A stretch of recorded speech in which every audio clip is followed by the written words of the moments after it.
नमस्कार प्यारे दोस्तों, स्वागत है आपका एक बार फिर से हमारे वीडियो की श्रृंखला में। दोस्तों आज हम बात करने वाले हैं कि ये जो हमारे पास नोड होते हैं इनसे संबंधित क्वेश्चन एग्जाम में अक्सर बनते हैं, तो इनको किस प्रकार से निकाला जाता है।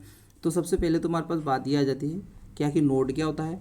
तो नोड जहाँ पर इलेक्ट्रॉन पाए जाने की जो संभावना होती है शून्य होती है, उसे ही अपन क्या कहते हैं, नोड कहते हैं। तो ये आपको याद रखना है। सिंपल सी इससे तो कोई क्वेश्चन पूछा नहीं जाता है, लेकिन अक्सर यहाँ पे पूछा जाता है जैसे त्रिज्यीय नोड क्या है, कोणीय नोड क्या है, और कुल नोड भी आप लोगों से पूछ लिए जाते हैं।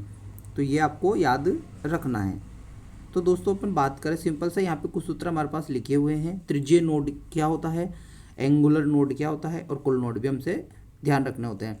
तो सबसे पहले हम बात करते हैं त्रिज्यीय नोड को लेकर।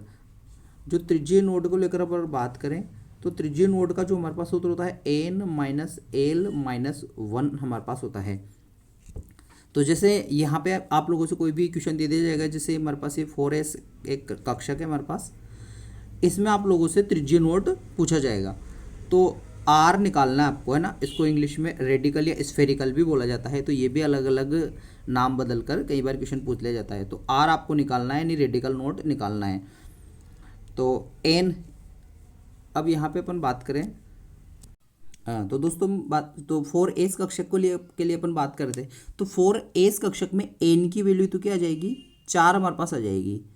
फिर आता है एल, है ना। तो एस कक्षक जो होता है इसके लिए एल की वैल्यू हमारे पास क्या होती है, 0 होती है ना, 0 होती है। तो ये आपको याद रखना है।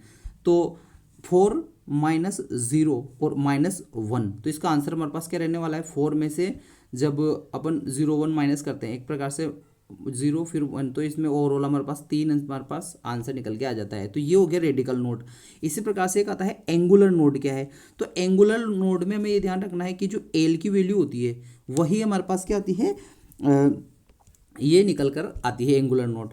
तो 4s कक्षक में एल की वैल्यू क्या रहेगी, यानी एस की जो एल आएगा वो हमारे पास होता है हमेशा 0। तो वो हमने अभी तक बात की थी, तो ए की वैल्यू यहाँ पे 0 हो जाएगी। और टोटल नोड में क्या होता है, हमें डायरेक्ट याद रखना होता है n-1 कर देते हैं, तो डायरेक्ट हमारे पास क्या आ जाते हैं, n-1 जब हम करते हैं तो ये हमारे पास एक प्रकार से टोटल नोड आ जाते हैं। तो n की वैल्यू क्या आई थी, n की वैल्यू हमारे पास 4 थी। 4 में से जब अपन 1 माइनस करते हैं तो इस प्रकार से हमारे पास 3 निकल कर आ जाते हैं। तो ये हमारे पास टोटल नोड हो जाते हैं। ठीक है प्यारे दोस्तों, मिलते हैं नेक्स्ट वीडियो में। तब तक आप हमारे चैनल को सब्सक्राइब कर दीजिए, साथ ही साथ वीडियो को लाइक करें। जय हिंद, जय भारत।